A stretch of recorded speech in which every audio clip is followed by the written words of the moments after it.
tomto videu si ukážeme, ako správne nahrať autentifikačné a identifikačné súbory pre fiškalizáciu v systéme Storious.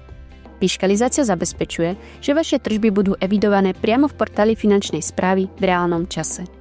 Pred nastavením vo webovej administrácii sa prihláste do portálu finančnej správy. V e-kasa zóne nájdete sekciu, kde môžete požiadať o nové autentifikačné údaje. Vyplníte žiadosť a systém vám vygeneruje autentifikačné a identifikačné XML súbory. Po stiahnutí nesmiete tieto XML otvárať ani sa pokúšať meniť ich obsah. Môžete ich tým poškodiť, čo môže spôsobiť nefunkčnosť fiškálneho napojenia alebo chyby pri spracovaní.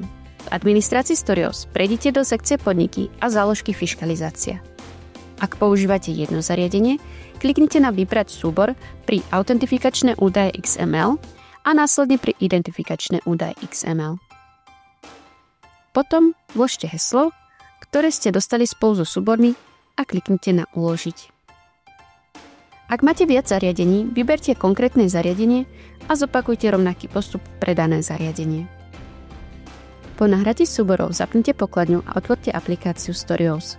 Systém vám zobrazí hlášku o neuložených súboroch a požiada vás o reštart zariadenia. Ak sa hláška objaví ešte raz, urobte druhý reštart.